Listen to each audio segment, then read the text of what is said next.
வணக்கம் அன்பார்ந்த மாணவர்களே. இந்த நாள் இனிய நாளாக மலரட்டும். வணிகமும் கணக்கீட்டு கல்வியும் என்ற பாடத்தில் நாங்கள் இணைந்திருக்கின்றோம். இன்று மாணவர்களே நாங்கள் முதலாம் அலகினை பார்க்க இருக்கின்றோம். உங்களுக்கு தெரியும், உங்களுடைய பாடப்புத்தகத்தில் வியாபாரமும் துணைச் சேவையும் என்ற முதலாம் அலகு காணப்படுகிறது. எனவே இந்த அலகில் என்ன இருக்கின்றது என்பதை நாங்கள் பார்க்க இருக்கின்றோம். இந்த கட்ட காணொளியில் மாணவர்களே, வியாபாரம் என்றால் என்ன, வியாபாரத்தின் உள்ளடக்கங்களை நாங்கள் பார்க்க இருக்கின்றோம். எனவே மாணவர்களே, வாங்கள் பாடத்துக்குள் போகலாம்.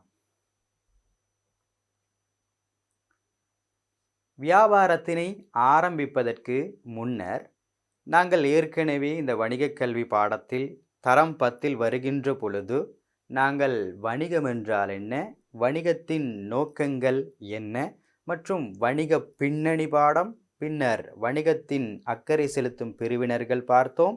பின்னர் நாங்கள் வணிகச் சூழல், வணிக அமைப்புகள் அனைத்தையும் பார்த்துவிட்டு வணிகக் கல்வி தொடர்பான ஒரு தொடர் பாடமாகத்தான் தரம் 11லும் நாங்கள் பார்க்க போகின்றோம். இதில் நாங்கள் உங்களுக்கு மீட்டுவதற்காக வணிகம் என்றால் என்ன என்பதை நாங்கள் இங்கே சொல்ல போகின்றோம்.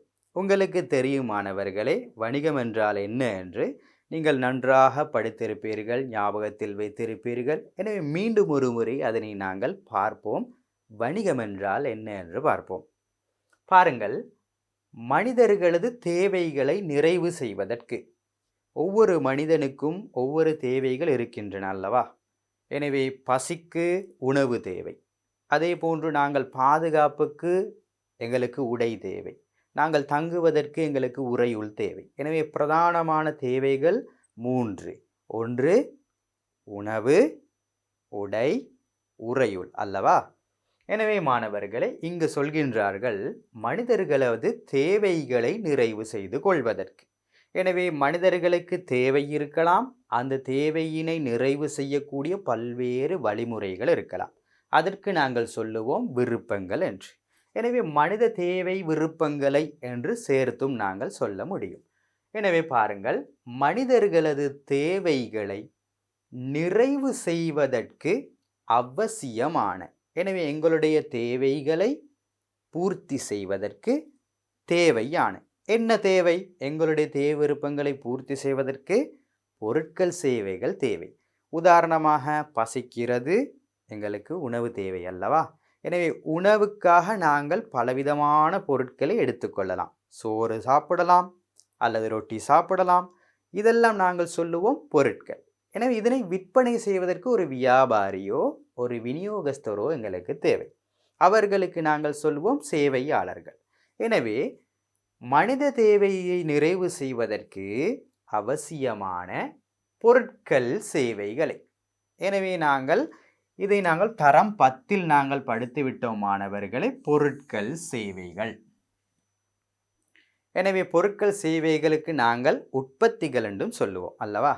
எனவே பொருட்கள், சேவைகளை உற்பத்தி செய்வது, நாங்கள் என்ன செய்கிறோம்? உற்பத்தி செய்கிறோம். பின்னர் விநியோகிக்க வேண்டும். மற்றவர்களுக்கு தேவைக்கு ஏற்ற வகையில் நாங்கள் விநியோகிக்க வேண்டும். எனவே உற்பத்தி செய்தல் அல்லது விநியோகம் செய்தல், இது தொடர்பான பொருளாதார நடவடிக்கைக்கு நாங்கள் வணிகம் என்று படித்திருக்கிறோம். எனவே இங்கு பொருளாதார நடவடிக்கை என்றால் என்ன?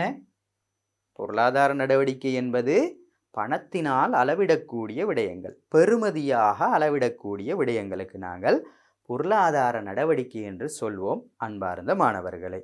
எனவே நாங்கள் வணிகம் என்றால் என்ன என்று கேட்கும் பொழுது, மனிதர்களது தேவை விருப்பங்களை நிறைவு செய்வதற்கு அவசியமான பொருட்கள் அல்லது சேவைகள், இதனை உற்பத்தி செய்தல் அல்லது விநியோகம் செய்தல் தொடர்பான ஒரு பொருளாதார நடவடிக்கைக்கு நாங்கள் சொல்லுவோம் வணிகம் என்று. எனவே இது நாங்கள் ஏற்கனவே தெரிந்த விடயம் என்பதனால் நான் மீண்டும் ஒரு முறை உங்களுக்கு மீட்டினேன். இப்பொழுது பார்ப்போம் வணிகத்தின் நோக்கங்கள். வணிகத்தின் நோக்கங்கள் இங்கு நாங்கள் பார்க்க இருக்கின்ற விடயம் மாணவர்களே பிரதானமான நோக்கம். என்ன நோக்கம்? பிரதானமான நோக்கம். நாங்கள் நோக்கங்களில் 2 நோக்கங்கள் படித்தோம். ஒன்று பிரதான நோக்கம், அடுத்தது துணை நோக்கம். பிரதான நோக்கத்தில் முதலாவது நோக்கம் என்ன? சொல்லுங்கள் பார்ப்போம்.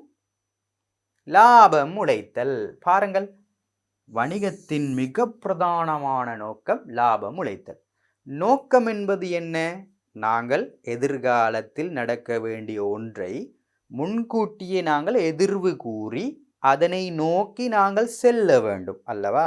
அதனை நோக்கி நாங்கள் செல்ல வேண்டும். ஒரு நோக்கம் இருந்தால்தான் அதனை நோக்கி நாங்கள் செல்வோம். நோக்கம் ஒன்று இல்லாவிட்டால் நாங்கள் அதனை நோக்கி செல்ல முடியாது. உதாரணமாக, நீங்கள் பரீட்சையில் வணிக கல்வி பாடத்தில் சித்தியினை பெற வேண்டும் என்று நோக்கத்தோடு இருந்தால் அதனை நோக்கி செல்வதற்கு என்ன செய்ய வேண்டும்? உள்ளடக்கங்களை சரியான முறையில் கற்க வேண்டும். அதே போன்று பரீட்சை தாள்களை செய்து பார்க்க வேண்டும். இது அனைத்தும் இங்கே நடக்கும். எனவே நோக்கம் என்பது அதனை நோக்கி நாங்கள் செல்வதற்காக முன்கூட்டியே தீர்மானித்த ஒன்று. எனவே இதே போன்று ஒரு வணிகத்துக்கும் நோக்கம் ஒன்று இருக்கின்றது. முதலாவது நோக்கம் லாபத்தினை உழைக்க வேண்டும். எனவே லாபத்தை உழைப்பது மிக மிக மிக பிரதானமான நோக்கம் அன்பார்ந்த மாணவர்களே. எனவே லாபம் உழைக்க வேண்டும். இதற்கு பின்னர் வரக்கூடிய ஒவ்வொரு நோக்கங்களும் இந்த லாபத்தை மையமாக கொண்டுதான் இருக்க போகிறது. பாருங்கள், இரண்டாவது நோக்கம் நுகர்வோரின் தேவை விருப்பங்களை பூர்த்தி செய்தல். நுகர்வோர் என்பது யார்? ஒரு நாட்டில் உள்ள அல்லது உலகத்தில் உள்ள அனைத்து மக்களும் தான் இந்த நுகர்வோர். அனைவருமே நுகர்வோர் தான். எனவே அவர்களுக்கு தேவையான பொருட்கள் சேவைகளை தருவது யார்? இந்த வணிகம். எனவே அவர்களுடைய தேவை விருப்பங்களை பூர்த்தி செய்வதும் ஒரு வணிகத்தின் நோக்கமாக இருக்கிறது. எனவே பிரதானமான 2 நோக்கம். மீண்டும் ஒரு முறை, லாபத்தை உழைக்க வேண்டும். இரண்டாவது, நுகர்வோரின் தேவை விருப்பங்களை பூர்த்தி செய்ய வேண்டும். பாருங்கள், நுகர்வோரின் தேவை விருப்பத்தை பூர்த்தி செய்தால் நுகர்வோர் அதிகமாக வணிகத்துக்கு வருவார்கள். எனவே அதிகமாக வந்தால் வருமானம் கூடும். வருமானம் கூடுதல் என்பது லாபம் உழைப்பதற்கு சமன்தானே. எனவே லாபம் உழைப்பது மிக பிரதானமான நோக்கம். அதனைத் தொடர்ந்து நுகர்வோரின் தேவை விருப்பங்களை பூர்த்தி செய்வது இரண்டாவது நோக்கமாக இருக்கிறது. எனவே நான் பிரதான 2 விடயங்களை ஞாபகமூட்டினேன். முதலாவது, வணிகம் என்றால் என்ன? மனிதர்களது தேவை விருப்பங்களை நிறைவு செய்து கொள்வதற்காக பொருட்களையும் சேவைகளையும் உற்பத்தி செய்தல் அல்லது விநியோகம் செய்தல் தொடர்பான பொருளாதார நடவடிக்கை வணிகம் எனப்படும். நாங்கள் பொருட்கள் சேவைகள் என்றால் என்ன என்று ஏற்கனவே பார்த்திருந்தோம். பொருள் என்பது எங்களுக்கு என்ன செய்யலாம்? தொட்டுணரலாம் அல்லவா? பொருட்களை தொட்டுணரலாம். கட்புலனுக்கு எங்களுக்கு விளங்கக்கூடியது, எனவே கட்புலனாக கூடியது என்று சொல்லுவோம். பின்னர் பௌதீகத்தன்மை கொண்டது. பௌதீகத்தன்மை கொண்டது, அதற்கு நாங்கள் பொருள் என்று சொல்லுவோம். சேவை என்றால் என்ன? அதனை அப்படியே மாற்றித்தான் சொன்னால் சரி. எனவே தொட்டுணர முடியாது ஒரு சேவையினை நான் ஒரு சேவையினை உங்களுக்கு வழங்கி கொண்டு இருக்கிறேன். வைத்தியம் ஒரு சேவை, ஆசிரியம் ஒரு சேவை. எனவே இந்த சேவையினை தொட்டுணர முடியாது மாணவர்களே. மேலும் அது கட்புலனாகாது. நான் உங்களுக்கு வழங்கினாலும் என்னுடைய சேவையினை நீங்கள் தொட்டுணரவோ அல்லது கண்களால் பார்க்கவோ முடியாது. அதே போன்று பௌதீகத்தன்மை அற்றது. இது நாங்கள் பொருட்கள் சேவைகள் தொடர்பான வேறுபாடுகளில் அதன் பண்புகளில் நாங்கள் பார்த்திருந்தோம். எனவே மாணவர்களே, அடுத்த விடயத்துக்கு நாங்கள் செல்வோம். நாங்கள் வணிகம் படிக்கின்ற பொழுது இந்த வணிகத்தின் பரிணாம வளர்ச்சியை பார்த்திருந்தோம் அல்லவா? தரம் 10 பரிணாம வளர்ச்சியை பார்த்தோம். சுயதேவை பூர்த்தி, பின்னர் நாங்கள் பண்டமாற்று முறை, பின்னர் பணமுறைமை, வியாபாரம் தோன்றியது. அதன் பின்னர் கைத்தொழில் புரட்சி, உலகமயமாக்கல், பின்னர் இன்று நாங்கள் இலத்திரனியல் வணிகத்தினை பயன்படுத்தி கொண்டு இருக்கிறோம். எனவே மாணவர்களே, அதனைத் தொடர்ந்து நான் இங்கே பாருங்கள், நாங்கள் வியாபாரம் என்ற ஒன்றில்தான் நாங்கள் அதனை விட்டோம். இங்கு பாருங்கள், வணிகத்தின் வகைப்படுத்தல் என்று பார்க்க போகிறோம். இங்கு மாணவர்களே, வியாபாரத்தில் பல்வேறு சிக்கல்கள் ஏற்படலாம். அதாவது வியாபாரம் கொடுக்கல் வாங்கல்களில் ஈடுபடும் போது பல்வேறு பிரச்சனைகள் எங்களுக்கு ஏற்படலாம். எனவே அந்த பிரச்சனைக்கு உதவியாக இருப்பதுதான் இந்த துணை சேவைகள் என்று சொல்லுவோம். அந்த பிரச்சனைகளுக்கெல்லாம் உதவியாக இருப்பது இந்த துணை சேவை. எனவே இந்த வியாபாரத்தையும் துணை சேவையையும் சேர்த்தால் வர்த்தகம் வரும்.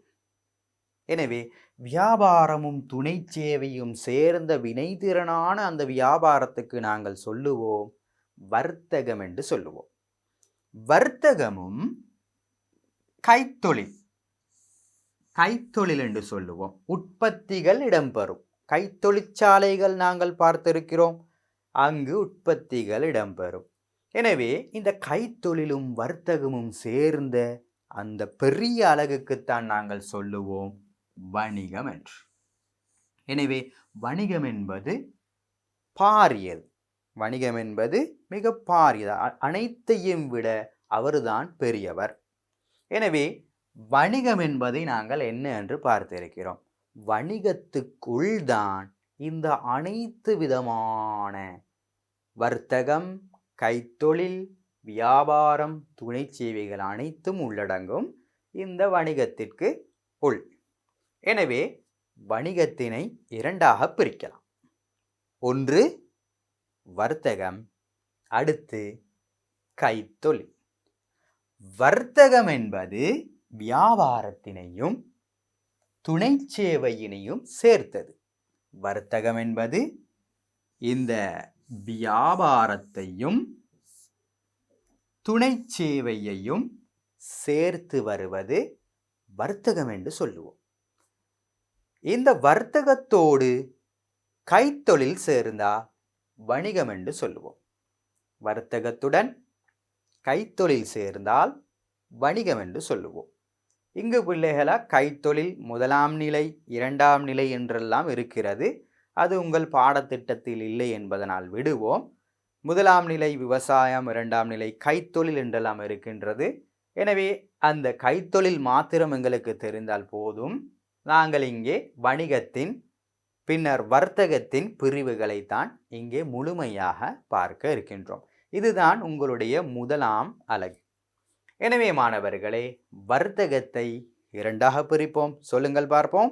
ஒன்று வியாபாரம், இரண்டாவது துணை சேவை. வியாபாரத்தினை நாங்கள் இரண்டாக பிரிக்கலாம். வியாபாரத்தை நாங்கள் இரண்டாக பிரிக்கலாம். பிரதானமாக இரண்டு.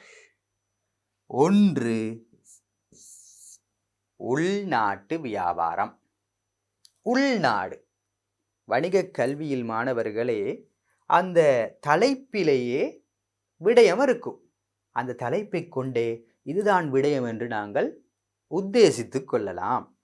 உள்நாட்டு வியாபாரம்.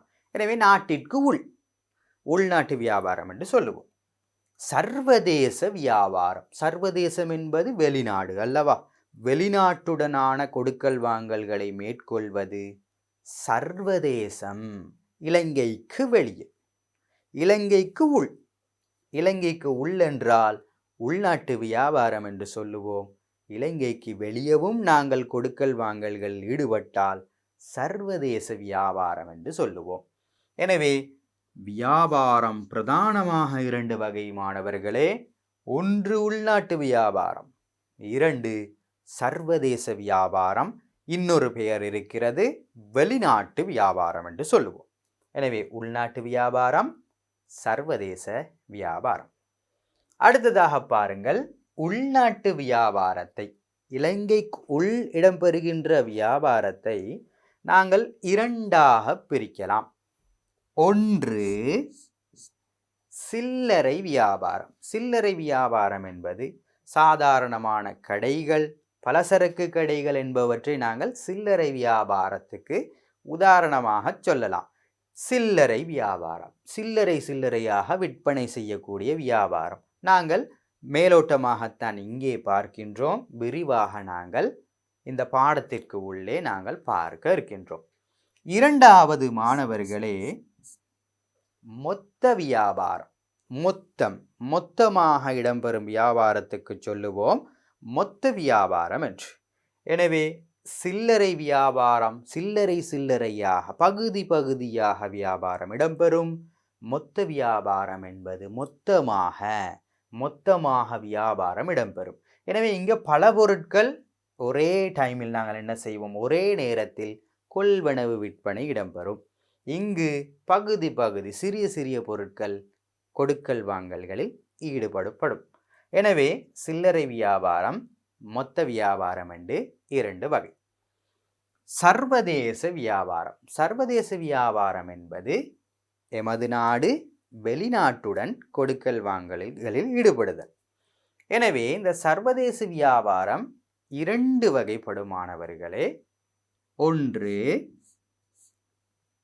இறக்குமதி வியாபாரம். வெளிநாட்டிலிருந்து எமது நாட்டுக்கு பொருட்கள் சேவைகளை கொண்டு வருதல். எனவே வெளிநாட்டிலிருந்து எமது நாட்டுக்கு பொருட்கள் சேவைகளை கொண்டு வந்தால் அதற்கு சொல்லுவோம் இறக்குமதி. நாங்கள் கொள்வனவு செய்கிறோம், வெளிநாட்டிலிருந்து நாங்கள் எடுக்கிறோம். எனவே இறக்குமதி வியாபாரம் என்று சொல்லுவோம். இரண்டாவது ஏற்றுமதி என்பது நாங்கள் இலங்கையில் உற்பத்தி செய்யப்பட்ட உள்நாட்டு பொருட்கள் வெளிநாடுகளுக்கு ஏற்றுமதி செய்தல், விற்பனை செய்தல். அதற்கு நாங்கள் சொல்லுவோம் ஏற்றுமதி வியாபாரம் என்று சொல்லுவோம்.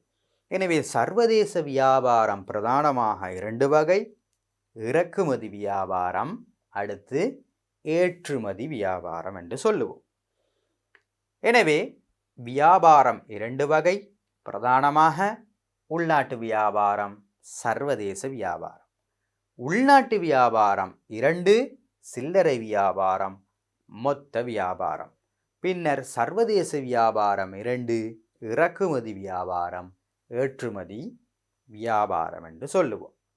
இதன் பின்னர் மாணவர்களே, இந்த காணொளியில் நாங்கள் இந்த விடயங்களை தான் பார்க்க இருக்கின்றோம். இந்த துணை சேவைகளை நாங்கள் தொடர்ந்தும் பார்ப்போம்.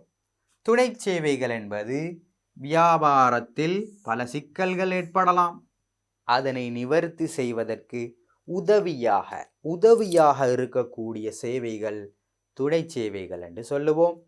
துணை சேவைகள் முதலாவது வங்கி சேவை. வங்கி சேவை என்று உங்களுக்கு தெரியும், பலவிதமான வங்கிகள் இருக்கிறது.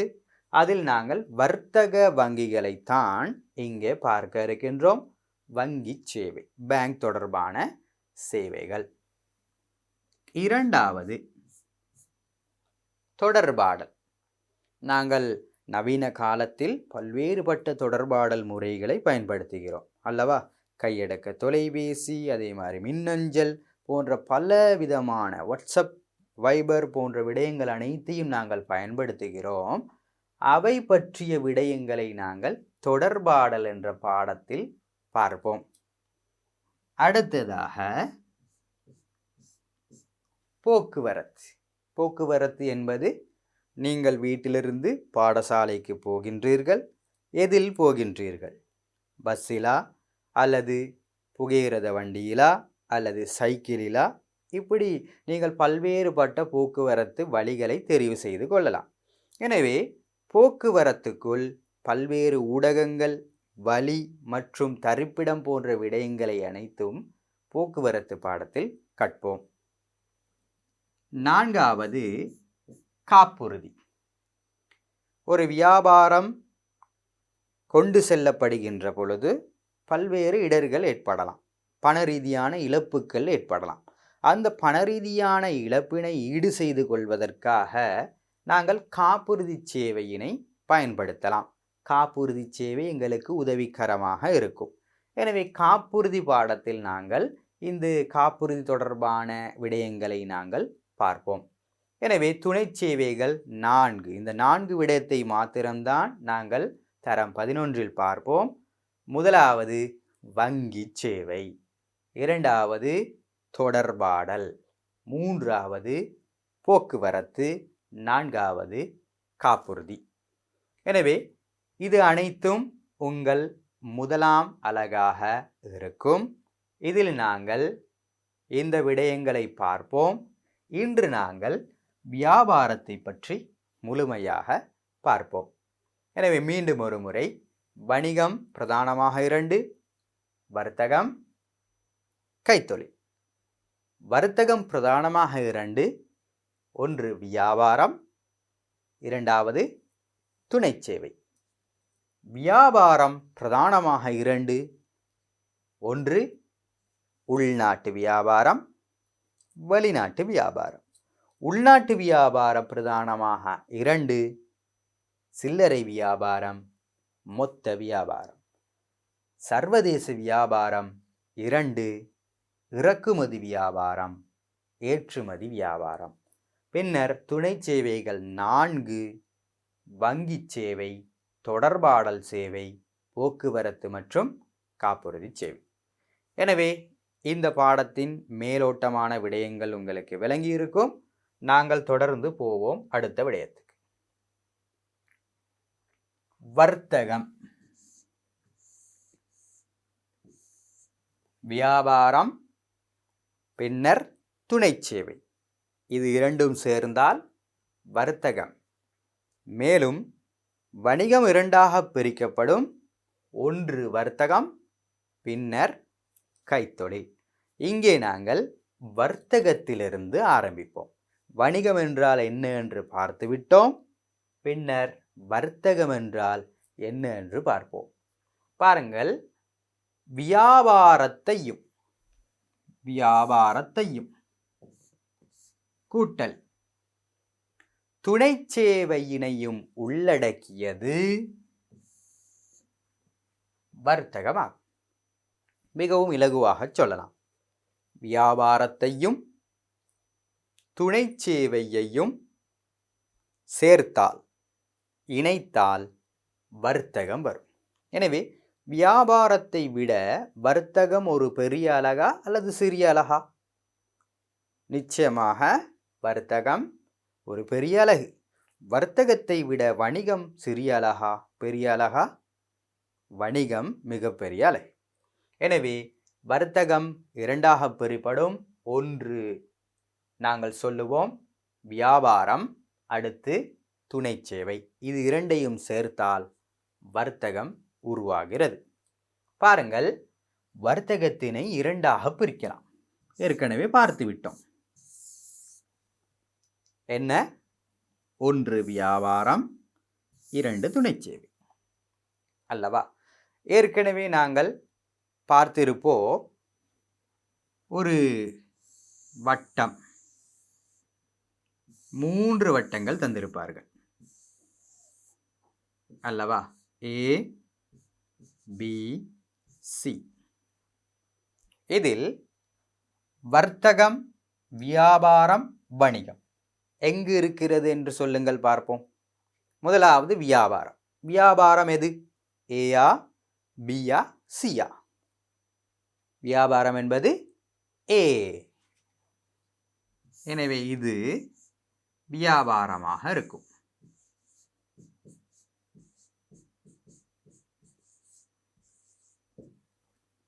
சொல்லுங்கள், பி என்ன? பி என்பது வெரி குட், வர்த்தகம் என்று சொல்லுவோம்.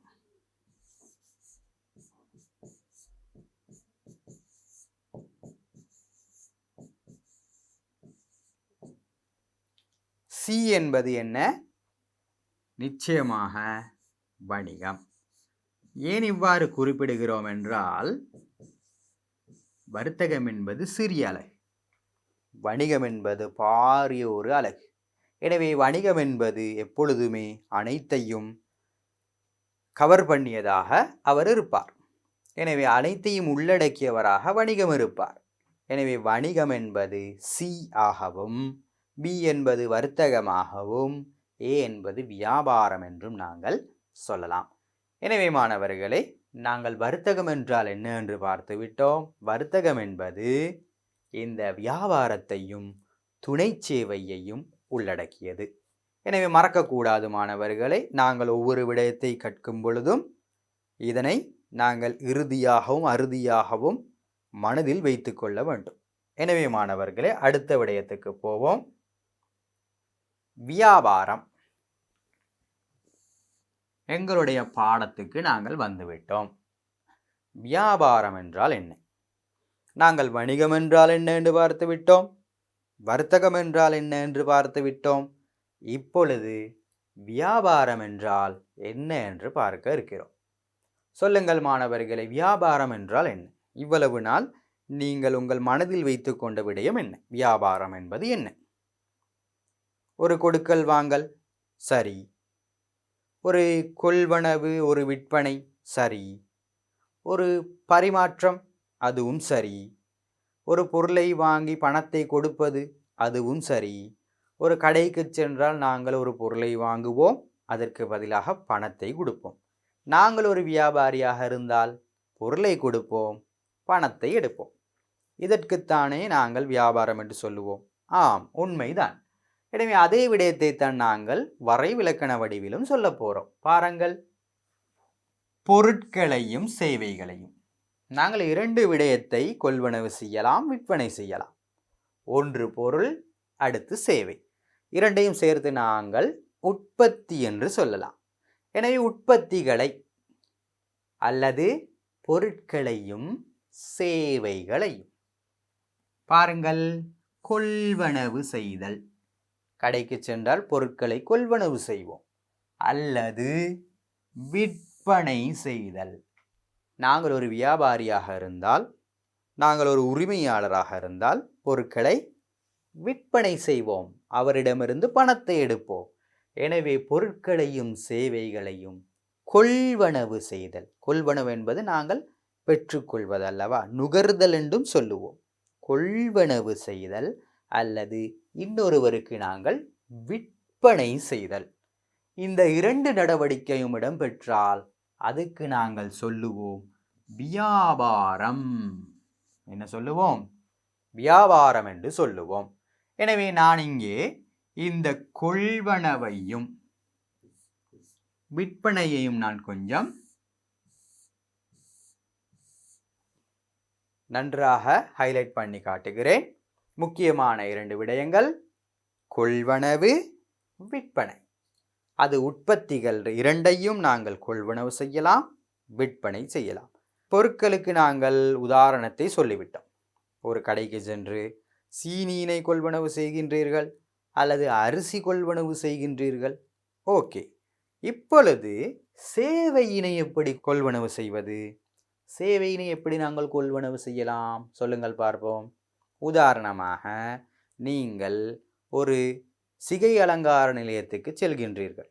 அப்பொழுது அந்த வியாபாரி என்ன செய்வார்? உங்கள் சிகை அலங்காரத்தை அழகான முறையில் மேற்கொண்டு அதற்கான பணத்தினை வாங்குவார்.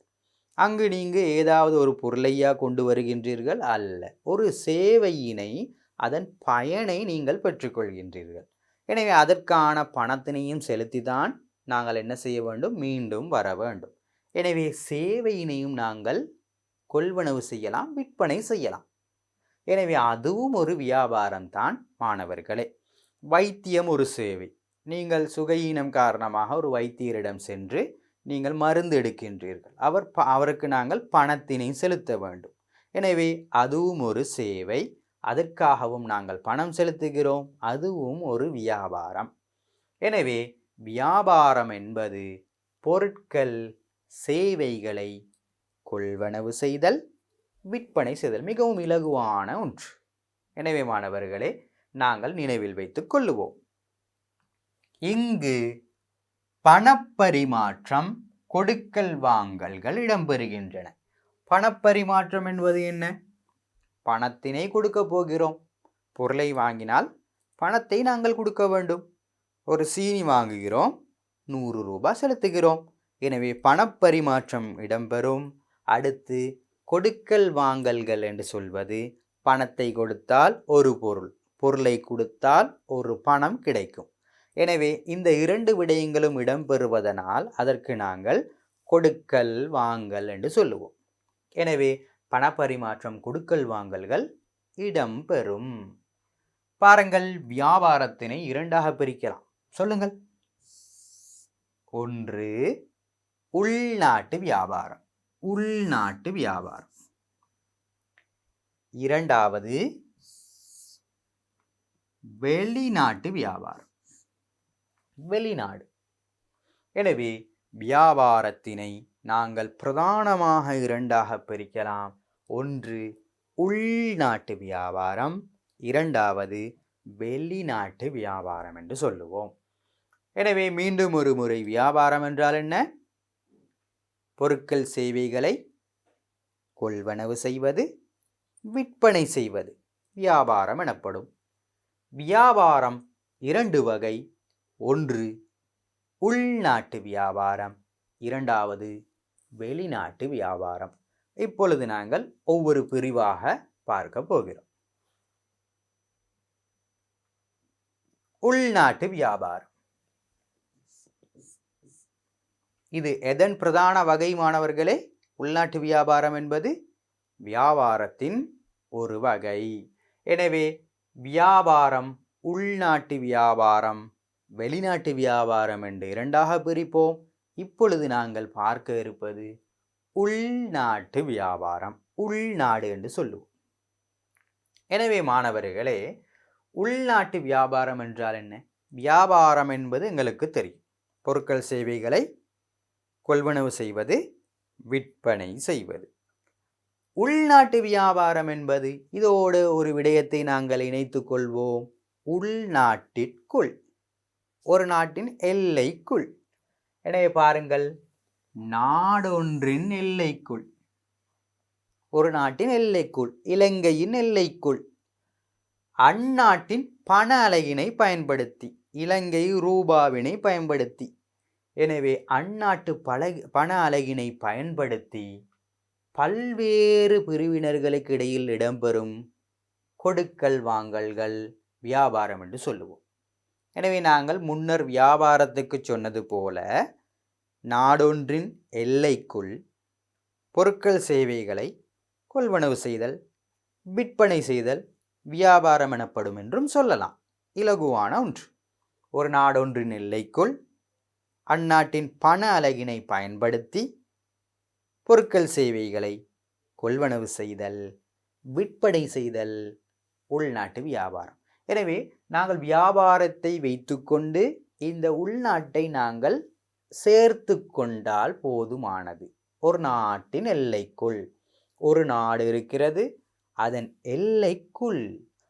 எல்லைக்குள் அவர்களுடைய பண அலகினை பயன்படுத்தி, இலங்கை என்றால் இலங்கை ரூபாவினை பயன்படுத்தி அந்நாட்டின் எல்லைக்குள் இடம்பெறக்கூடிய கொடுக்கல் வாங்கல் அல்லது பொருட்கள் சேவைகளை கொள்வனவு செய்தல், விற்பனை செய்தல் என்பன உள்நாட்டு வியாபாரம் என்று சொல்லுவோம்.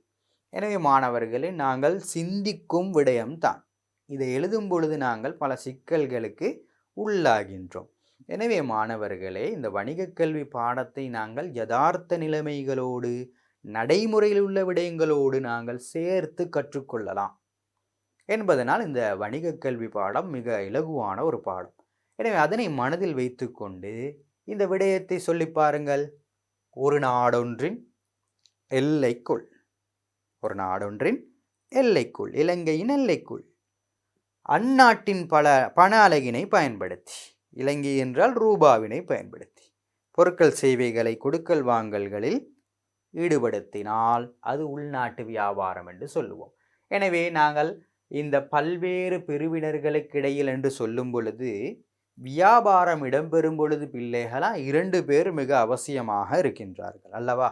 2 பேர் தேவை. பார்ப்போம் நாங்கள். 2 பேர் தேவை.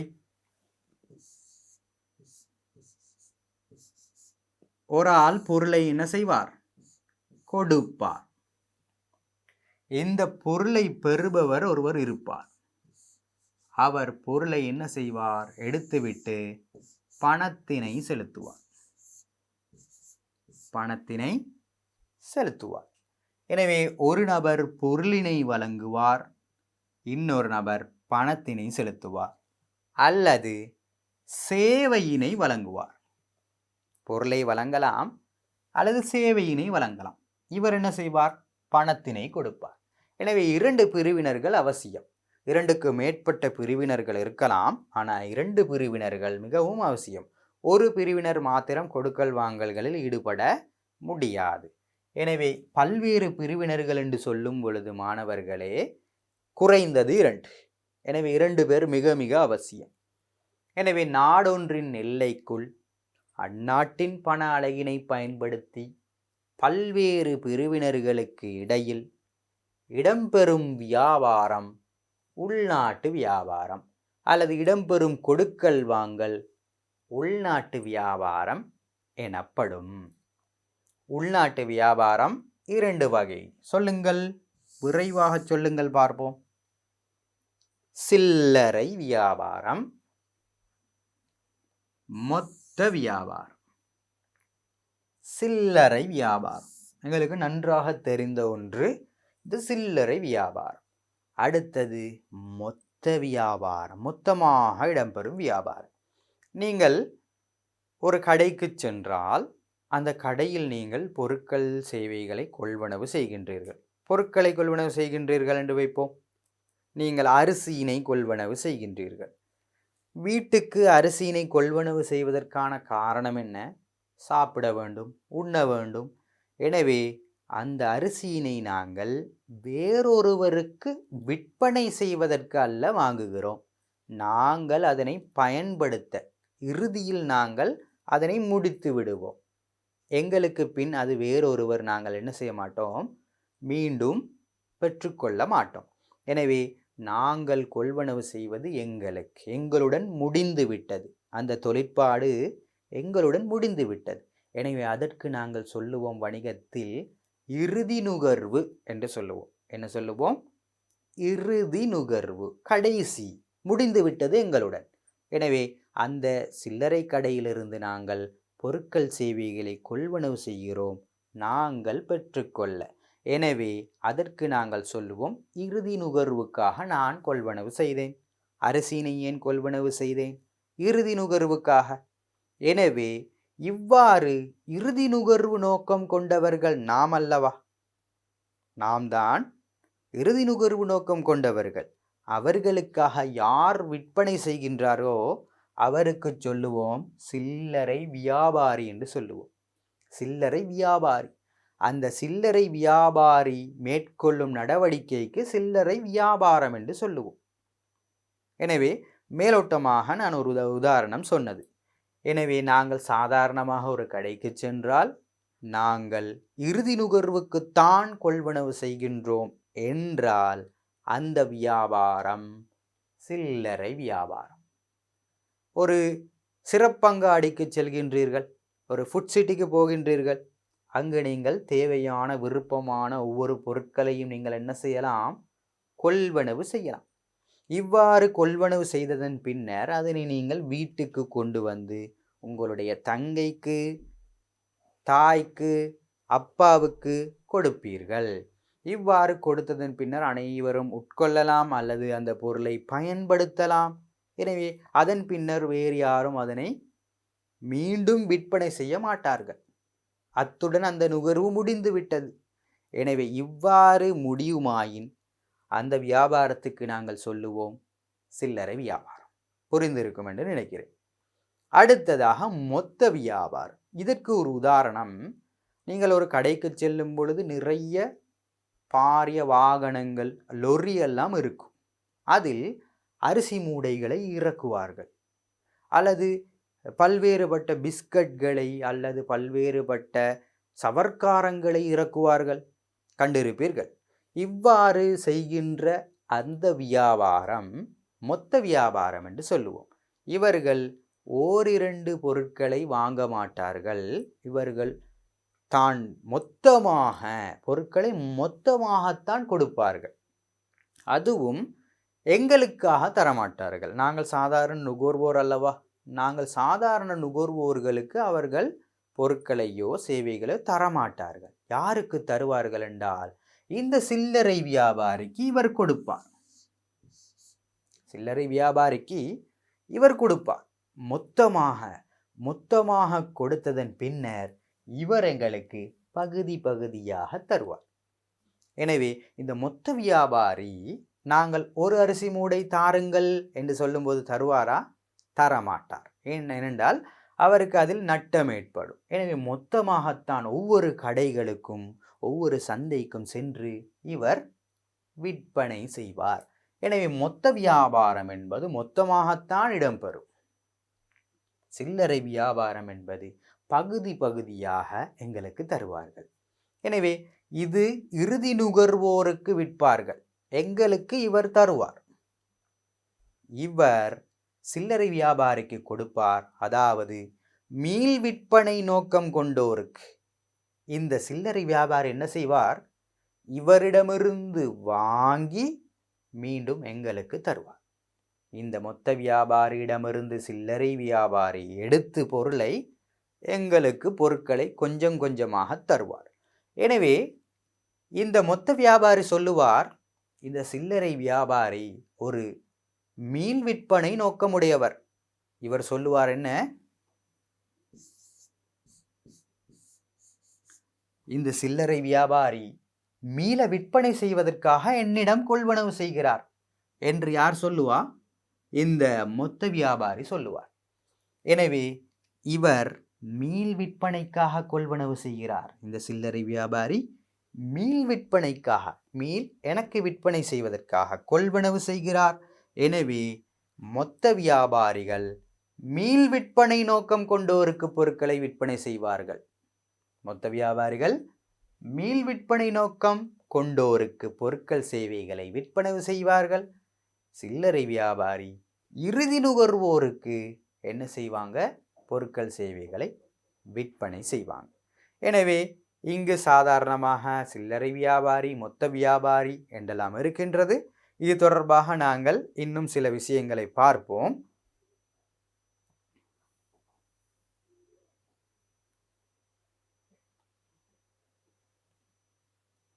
எனவே பாருங்கள் மாணவர்களே, உற்பத்தியாளர் இருப்பார்.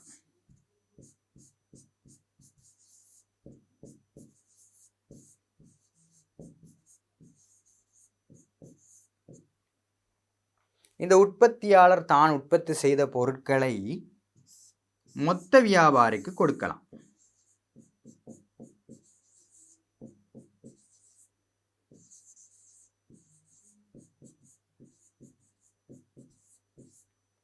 பின்னர் இந்த மொத்த வியாபாரி யாருக்கு கொடுப்பார்? சில்லறை வியாபாரிக்கு.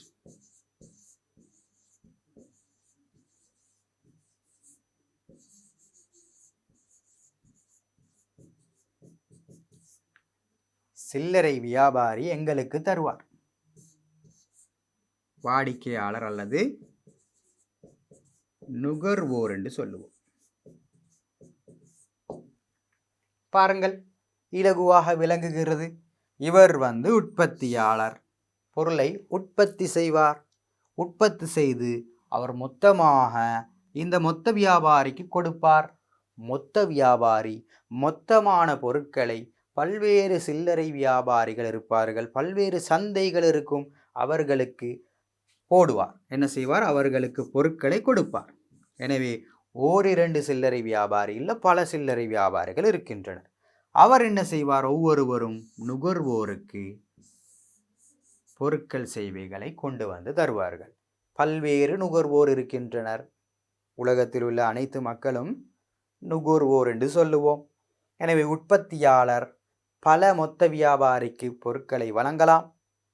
மொத்த வியாபாரி பல சில்லறை வியாபாரிக்கு பொருட்களை வழங்கலாம். சில்லறை வியாபாரி நுகர்வோருக்கு வழங்கலாம். சில வேளை மாணவர்களே, இந்த உற்பத்தியாளர் நேரடியாக நுகர்வோருக்கு பொருட்களை வழங்கலாம். எனவே நேரடி விநியோகம் என்று சொல்லுவோம். உற்பத்தியாளர் உற்பத்தி செய்த பொருளை நேரடியாக வழங்கலாம்.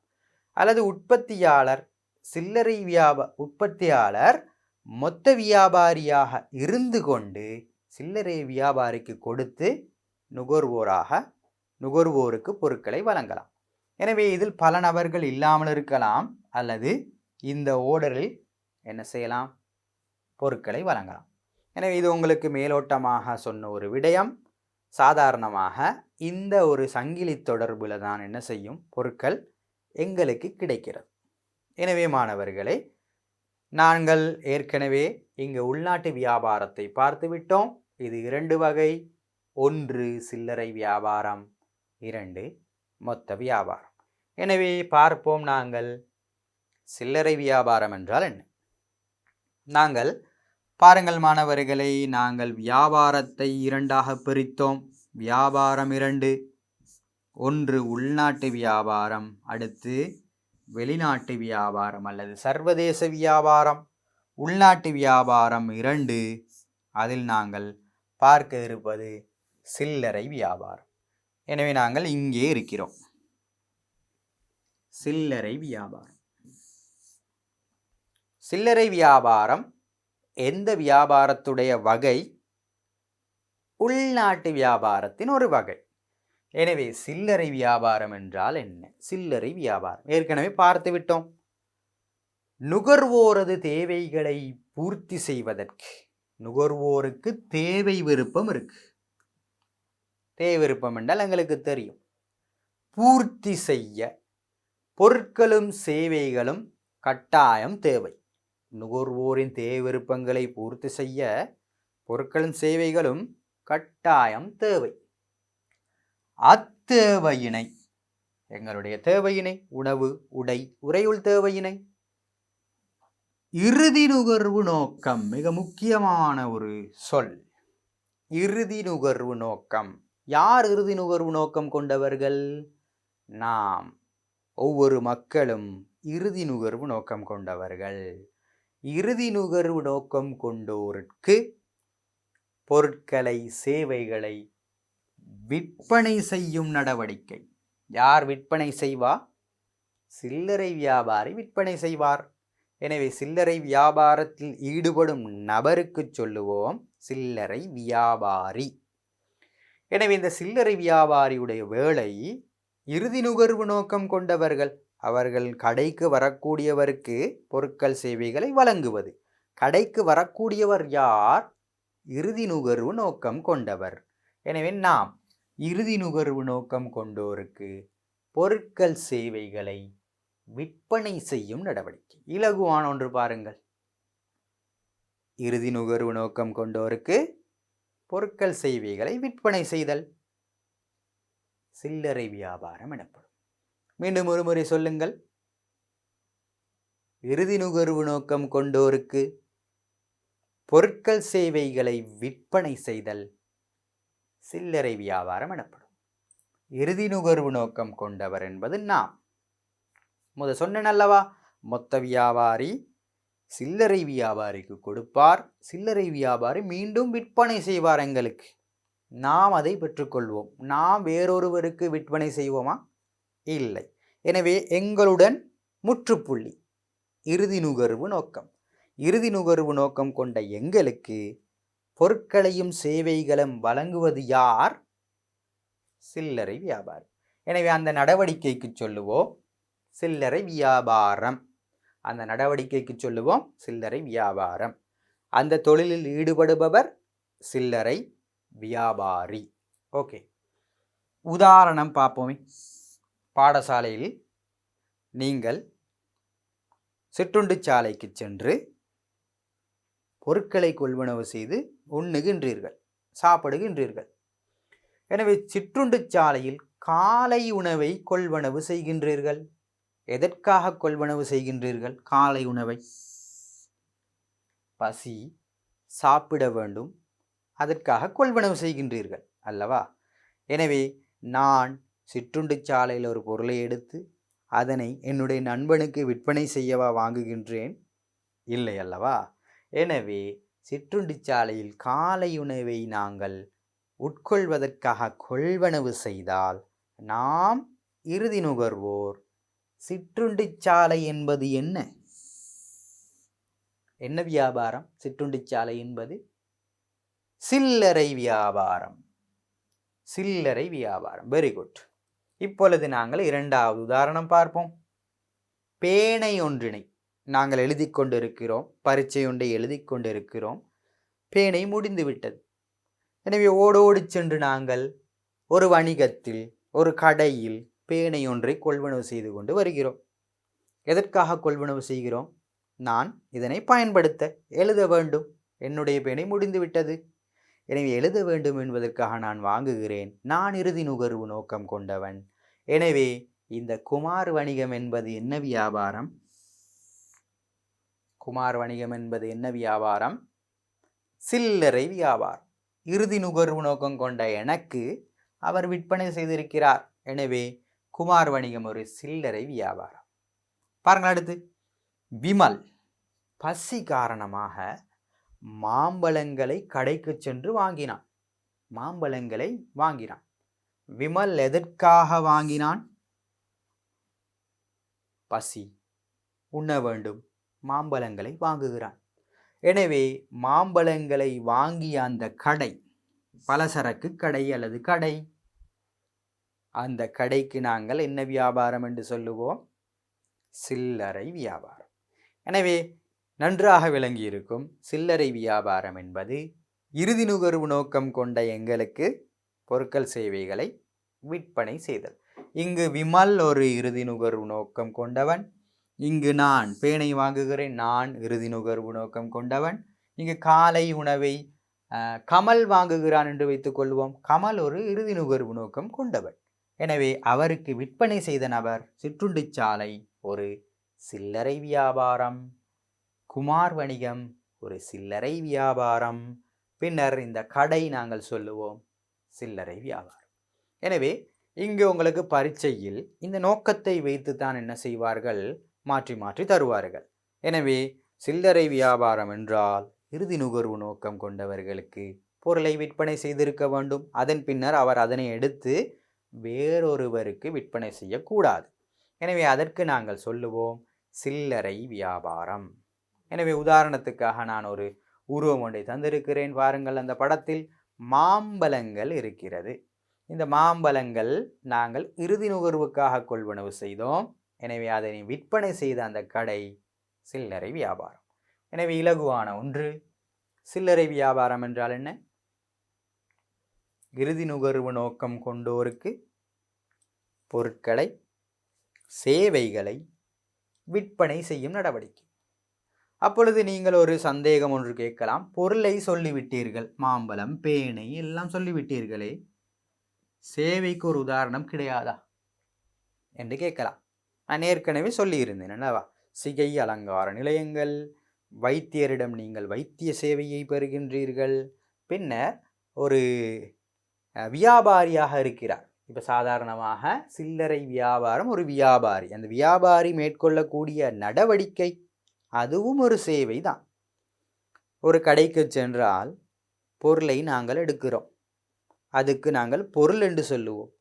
அந்த பொருளை நாங்கள் கொண்டு வந்து நாங்கள் என்ன செய்கிறோம்? அதற்கான பட்டியல், விலைப்பட்டியலை கேட்கிறோம். அந்த விலைப்பட்டியலை தரக்கூடிய ஒரு ஆள் இருப்பார். அவர் விலைப்பட்டியல், அதில் உள்ளடக்கங்கள் அனைத்தையும் எங்களுக்கு தருவார். அந்த சேவையினை செய்யக்கூடியவர் அந்த வியாபாரி. அதற்கு நாங்கள் சேவை என்று தான் சொல்லுவோம். எனவே ஒரு கடையில் இரண்டு விடயங்களும் கட்டாயம் இருக்கும். ஒன்று பொருள், அந்த செயற்பாடுகளை செய்யக்கூடிய நபர், சேவை. எனவே பொருட்கள், சேவைகள். அந்த சேவை எங்களுக்கு இறுதி நுகர்வுக்காக மேற்கொள்ளக்கூடிய ஒரு சேவை. எனவே அதுவும் ஒரு சில்லறை வியாபாரம் தான். எனவே மாணவர்களே, பொருள், சேவை ஓரிரண்டு உதாரணங்கள் நினைவில் வைத்து கொண்டால் போதுமானது. அடுத்த விடயத்துக்கு செல்லுவோம். சில்லறை வியாபாரத்தின் பண்புகள். இங்கு மாணவர்களை இது நாங்கள் கஷ்டப்பட்டு தான் மனனம் செய்ய வேண்டும் என்றெல்லாம் கிடையாது. நான் ஒரு வரைபடம் தந்திருக்கிறேன், பாருங்கள். இந்த படத்தை பார்த்து கொண்டு சொல்லுங்கள் பார்ப்போம். பண்புகள் என்றால் இது எப்படி இருக்கிறது இதில் பிரதானமாக என்ன விடயங்கள் ஸ்பெஷலாக சிறப்பாக இருக்கிறது என்பதை சொல்ல வேண்டும்.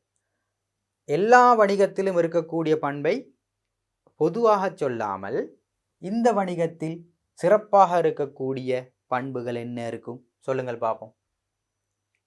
என்ன நடக்கின்றது? இங்கே ஒரு நபர் கொள்வனவு செய்கிறார். ஒரு நபர் என்ன செய்கிறார்? பொருட்களை கொள்வனவு செய்கிறார். இங்கு பாருங்கள், பல்வேறுபட்ட பொருட்கள் இருக்கும். உங்கள் ஊரிலும் கூட மாணவர்களே சில கடைகளுக்கு சென்றால் அங்கு இல்லாத பொருட்களே இருக்காது, எல்லா பொருட்களும் இருக்கும். எனவே ஒரு பண்பு நாங்கள் சொல்லுவோம், அனைத்து விதமான பொருட்களும் பலவிதமான பொருட்கள் இந்த சில்லறை வியாபாரத்தில் காணப்படும். சரி, அனைத்து விதமான பொருட்கள் காணப்படும். பிரதானமாக நோக்கம் என்று சொல்லியிருந்தேன், உள்நோக்கம் என்றும் சொல்லலாம். யார் இங்கே வந்து கொள்வனவு செய்வது? இறுதி நுகர்வு நோக்கம் கொண்டவர்கள். எனவே இறுதி நுகர்வு நோக்கம் கொண்டவர்களுடன் நேரடியாக தொடர்பு கொண்டவர். சில்லறை வியாபாரம் எப்படி இருப்பார்? இறுதி நுகர்வு நோக்கம் கொண்டவருடன் நேரடியாக தொடர்பு, எங்களுடன் நேரடியாக தொடர்பு. எனவே நேரடியாக தொடர்பு கொண்டவராக இருப்பார். வேறு என்ன சொல்லலாம்? எங்கள் வீட்டிற்கு அண்மித்ததாக இருக்கும். நாங்கள் பக்கத்தில் இருக்கக்கூடிய கடைக்குத்தான் ஓடி சென்று பொருட்களை வாங்குவோம் அல்லவா? எனவே எங்களுக்கு அண்மித்ததாக அருகிலே இருக்கும். வேண்டிய இடங்களில் நாங்கள் என்ன செய்யலாம்? இந்த சில்லறை வியாபாரிகளை காணலாம். எனவே எங்களுக்கு அண்மித்ததாக அருகில் இருக்கும், அதுவும் சரி.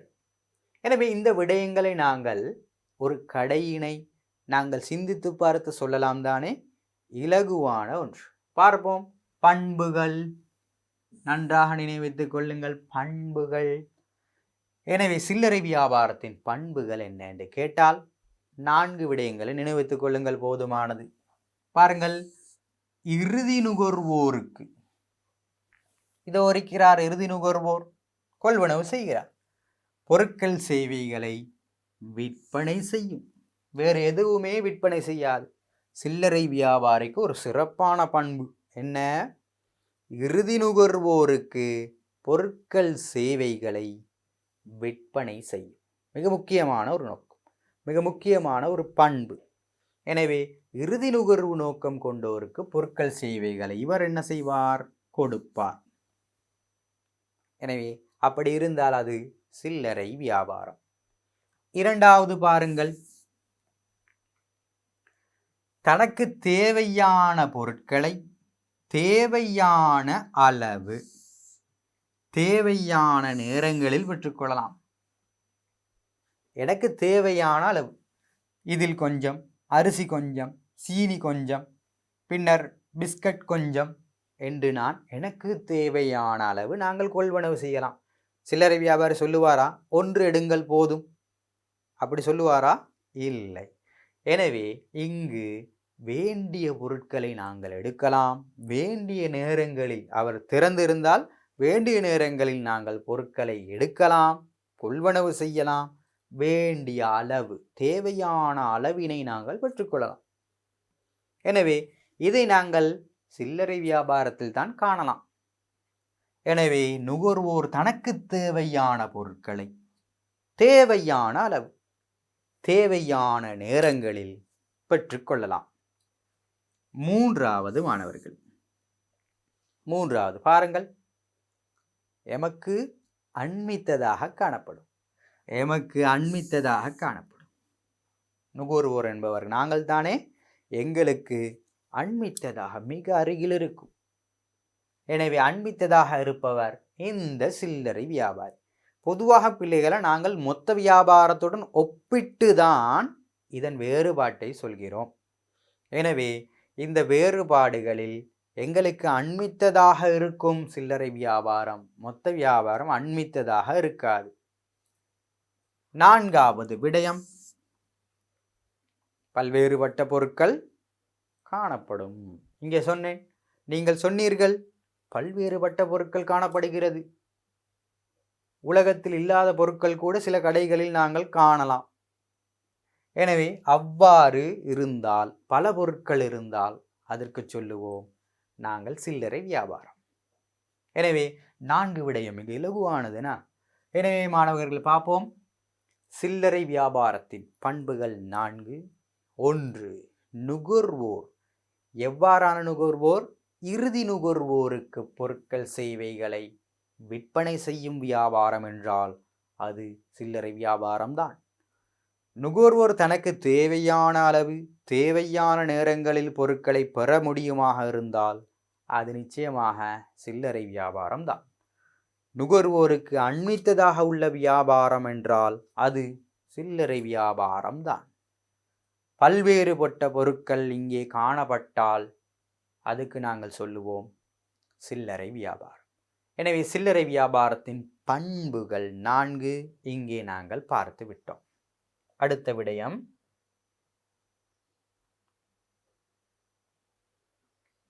சில்லறை வியாபாரத்தின் முக்கியத்துவம். சில்லறை வியாபாரத்தின் முக்கியத்துவம். ஏன் இந்த சில்லறை வியாபாரம் அவசியம்? ஏன் இந்த சில்லறை வியாபாரம் தேவை? எதற்காக என்று நாங்கள் பார்க்க இருக்கிறோம். பாருங்கள், இங்கே 2 படங்கள் தந்திருக்கிறேன். இதில் நான் ஏற்கனவே தந்த படமும் இருக்கிறது. இங்கே பாருங்கள், மகிழ்ச்சியாக கொள்வனவில் ஈடுபடுகிறார் ஒரு நுகர்வோர். மகிழ்ச்சியாக சந்தோஷமாக கொள்வனவில் ஈடுபடுகிறார். எனவே இங்கு முக்கியத்துவம் என்ன என்று பார்ப்போம். இது ஏன் அவசியம், ஏன் தேவை என்று பார்ப்போம். முதலாவது, நுகர்வோரின் அன்றாட தேவைகளை பூர்த்தி செய்ய தேவையான பொருட்கள் சேவைகளை தருவது யார்? சில்லறை வியாபாரி. எனவே எங்களுடைய அன்றாட தேவைகளை பூர்த்தி செய்ய இந்த சில்லறை வியாபாரி அவசியம். எனவே நுகர்வோரின் அன்றாட தேவை விருப்பங்களை பூர்த்தி செய்ய பொருட்கள் சேவைகளை யாராவது வழங்க வேண்டும். அதை வழங்குவது யார்? சில்லறை வியாபாரி. எனவே அதற்கு நாங்கள் இந்த சில்லறை வியாபாரம் முக்கியத்துவம் பெறுகிறது. இரண்டாவது பாருங்கள், புதிய வகையான பொருட்களை அறிமுகம் செய்யும். நீங்கள் ஒரு கடைக்கு சென்றால் மாணவர்களே, ஒரு விடயத்தை கேட்கின்றீர்கள், சவர்க்காரம் ஒன்று தாருங்கள். எனவே ஒரு பேபி சவர்க்காரம் ஒன்று கேட்கிறீர்கள் என்று வைத்துக் கொள்ளுவோம். அந்த சவர்க்காரம் இல்லாவிட்டால் அவர் என்ன சொல்லுவார்? புதிதாக ஒன்று வந்து இருக்கிறது, இதனை நீங்கள் பயன்படுத்தி பாருங்களேன், நன்றாக இருக்கும் என்று சொல்லுவார். எனவே இது ஒரு வியாபாரியின் ஒரு உத்தி.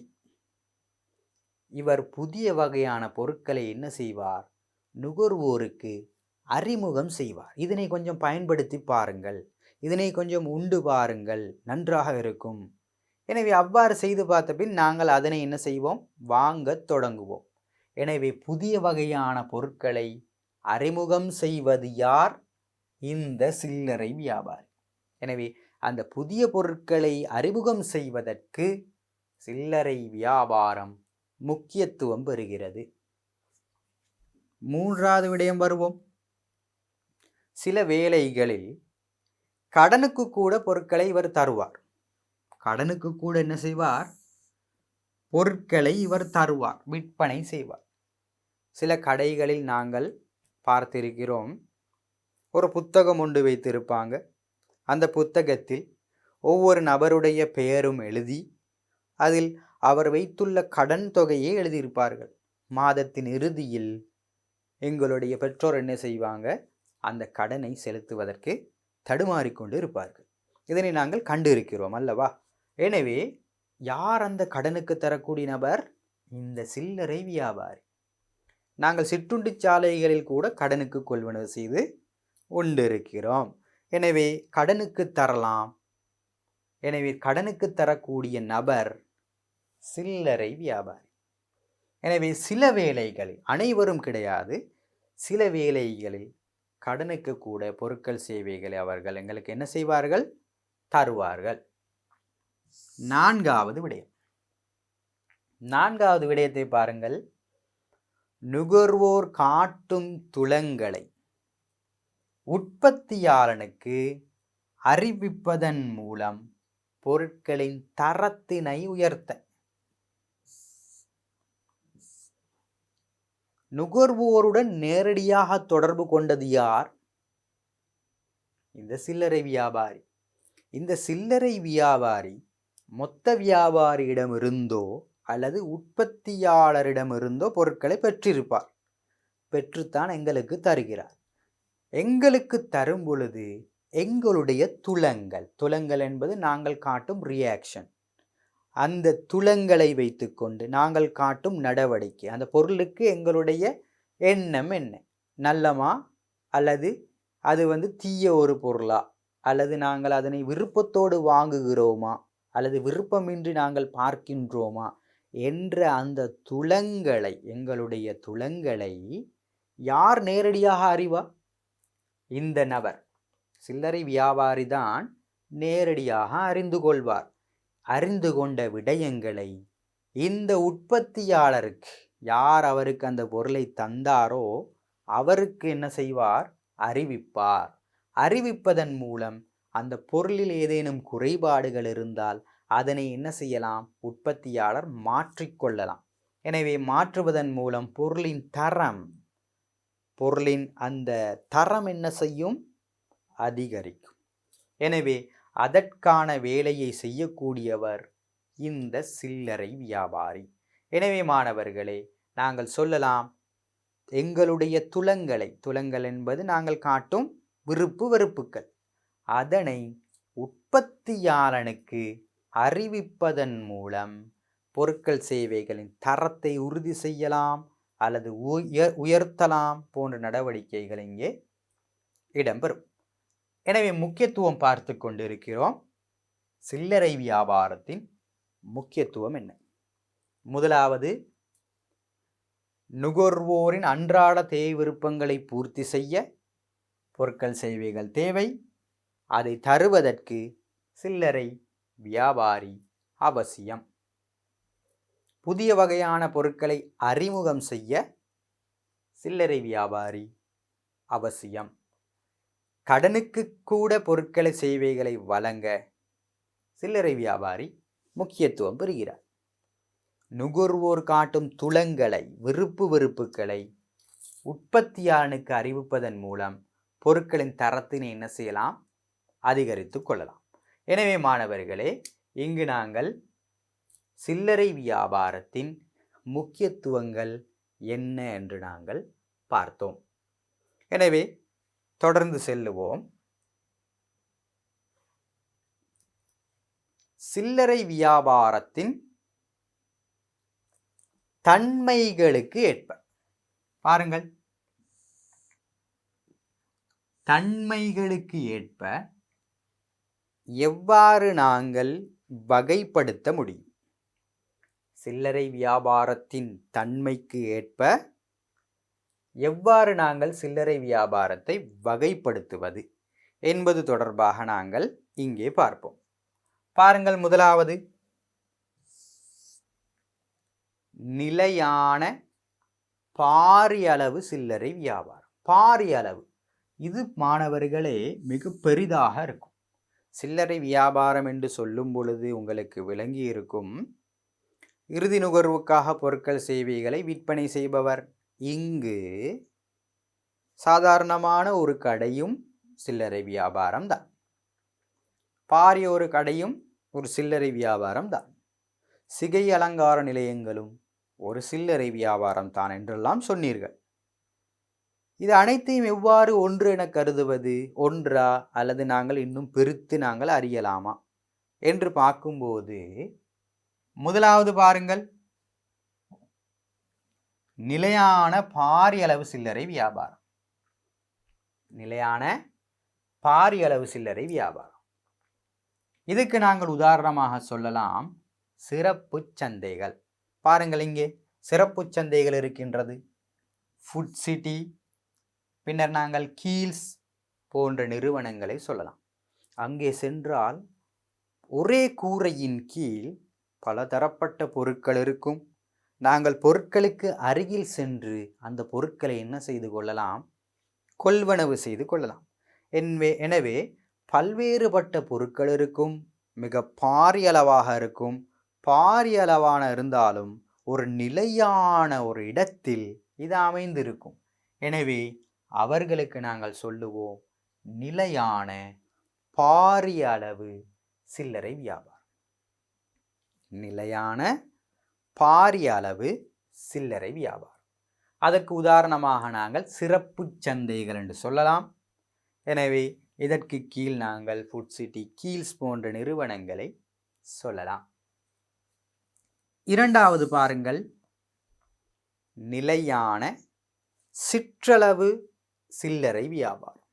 இது சிற்றளவாக இருக்கும், ஆனால் நிலையான ஒரு இடத்தில்தான் இருக்கும். ஆனால் சிற்றளவு சில்லறை வியாபாரம். நிலையான சிற்றளவு என்பது நாங்கள் பலசரக்கு கடைகள், நாங்கள் வீட்டுக்கு அருகே இருக்கக்கூடிய கடைகள் மற்றும் சிகை அலங்கார நிலையங்கள் போன்றவற்றை உதாரணமாக சொல்லலாம். இதில் அதிகளவான ஊழியர்கள் வேலை செய்ய மாட்டார்கள். சில வேளை உரிமையாளரே ஊழியராகவும் இருப்பார். ஒரு நிறுவனத்தில் ஒரு ஆள் மாத்திரமே ஊழியராகவும் முகாமையாளராகவும் மற்றும் உரிமையாளராகவும் இருந்து செயற்படுவார். எனவே அவ்வாறான வணிகங்களுக்கு, வியாபாரத்துக்கு நாங்கள் சொல்லுவோம் நிலையான சிற்றளவு சில்லறை வியாபாரம். நிலையான சிற்றளவு சில்லறை வியாபாரம். பாருங்கள், இந்த படத்தில் தந்திருக்கிறேன். சிகை அலங்கார நிலையம் அல்லது அழகு கலை நிலையங்கள் என்று சொல்லலாம். இதுக்கு நாங்கள் சொல்லுவோம் நிலையான சிற்றளவு சில்லறை வியாபாரம். அடுத்து மூன்றாவது எங்களுக்கெல்லாம் நன்றாக தெரிந்த ஒன்று. காலை எழுந்ததும் அந்த சத்தத்தை கேட்டவுடன் நாங்கள் ஓடோடி செல்வோம். முகத்தை கூட கழுவாமல் ஓடி ஓடி செல்வோம். அந்தி நேரங்களில் கூட ஓடோடி செல்வோம். எதற்காக? எங்களுக்கு தேவையான பொருட்களை, உணவை கொள்வனவு செய்ய. இவர்களுக்கு ஒரு நிலையான ஒரு இடம் இல்லை. இவர்கள் என்ன செய்வார்கள்? நடமாடுவார்கள். வாகனத்தில் அல்லது தெருவாக சென்று நடந்து சென்று அவர்கள் என்ன செய்வார்கள்? பொருட்கள் சேவைகளை விற்பனை செய்வார்கள். முன்னர் காலங்களில் கீரை விற்றுக்கொண்டு சில அம்மாமார்கள் வருவார்கள். எனவே அதுவும் நடமாடும் வியாபாரம் தான். எனவே இது பொதுவாக ஒரு அமைப்பாக்கப்பட்ட வாகனங்களின் மூலம் இன்று நடைபெறுகிறது. எனவே அதுக்கு உதாரணமாக நாங்கள் இதனை சொல்லலாம். எங்களுக்கு தெரியும், நாங்கள் காலை மாலையில் ஒரு சத்தத்தை கேட்டுக்கொண்டிருப்போம். அது இந்த நடமாடும் வியாபாரம் என்று சொல்லுவோம். எனவே நடமாடும் வியாபாரத்துக்கு ஒரு மிகச்சிறந்த உதாரணம். இதை தவிர வேறொன்றும் இருக்க முடியாது. எனவே இந்த சில்லறை வியாபாரத்தின் தன்மைக்கு ஏற்ப நாங்கள் 3 வகைப்படுத்துவோம். ஒன்று, நிலையான பாரிய அளவு சில்லறை வியாபாரம். நிலையான பாரிய அளவு சில்லறை வியாபாரம். இரண்டாவது, நிலையான சிற்றளவு சில்லறை வியாபாரம். மூன்றாவது, நடமாடும் சில்லறை வியாபாரம். நடமாடும் என்பது அமைப்பாக்கப்பட்ட வாகனங்களின் மூலம் என்று நினைவித்துக் கொள்ளுங்கள். இவர்கள் ஒவ்வொரு கடைக்கு சென்று, சந்தைக்கு சந்தை போய் என்ன செய்யலாம்? பொருட்களை விற்பனை செய்யலாம். அல்லது வீட்டுக்கு வீடு வந்து என்ன செய்யலாம்? பொருட்கள் சேவைகளை தரலாம். எனவே 3 வகை: நிலையான பாரியளவு, நிலையான சிற்றளவு, பின்னர் நடமாடும் சில்லறை வியாபாரம் என்று சொல்லுவோம். எனவே மாணவர்களே, நாங்கள் இந்த சில்லறை வியாபாரத்தின் தன்மையை பற்றி பார்த்துவிட்டோம். எனவே இந்த காணொளியை நாங்கள் இத்துடன் நிறுத்துவோம். நாங்கள் பார்த்த விடயங்களை மீண்டும் பார்த்தோமாக இருந்தால், வணிகம் என்றால் என்ன, அதன் நோக்கங்கள் என்ன என்று பார்த்தோம். பின்னர் நாங்கள் வணிகத்தின் வகைகளை பார்த்தோம். வணிகத்தின் வகைகளுக்குள் வர்த்தகம் என்றால் என்ன என்று பார்த்தோம். வர்த்தகத்தின் பின்னர் வியாபாரம், துணை சேவைகள் சேர வருவது என்று பார்த்துவிட்டு வியாபாரம் என்ற பாடத்துக்கு வந்தோம். வியாபாரத்தில் நாங்கள் உள்நாட்டு வியாபாரம், பின்னர் வெளிநாட்டு வியாபாரம் என்று 2ஆக பிரித்து, உள்நாட்டு வணிகம், உள்நாட்டு வியாபாரத்தில் வரக்கூடிய சில்லறை வியாபாரம் தொடர்பான விடயங்களை பார்த்தோம்.